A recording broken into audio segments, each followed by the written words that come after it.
An investigation I spent 5 months on just made the front page of the British Medical Journal this week. The story is about a mind-bending treatment for Alzheimer's disease that involves slicing into the neck and connecting the lymph vessels to the veins with the intention of flushing out toxic proteins that are thought to cause Alzheimer's disease. This procedure might sound a bit insane, but it's now being taken very seriously by high-profile surgeons all over the world, including in the United States, Singapore, Korea, Taiwan, and China. And we've now got some early clinical trial results which are looking quite promising.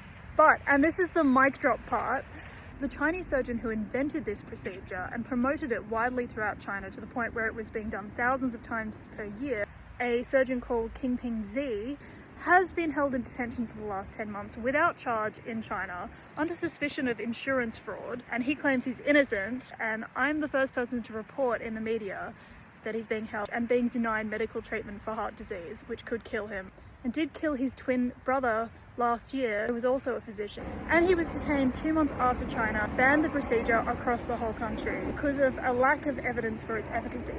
Just before he was detained, his hospital, which he was the president of, settled a case with a patient who had undergone this procedure with Zi as their surgeon, and a few months later had an unrelated complication. The family got understandably very upset and started to make a lot of complaints to various government bodies, including the Medical Insurance Bureau. As part of this settlement, they were required to withdraw these complaints. It's unclear if this was related to the police activity or not. So he got ethics approval from his hospital to perform the experimental procedure. He also got informed consent from the patients, and he published a few studies. One was in Chinese in 2022, the others were in English in a peer-reviewed journal, and he's worked with international surgeons all over the world who traveled to China to view his procedure, including surgeons from Korea, some from the US, and from Singapore.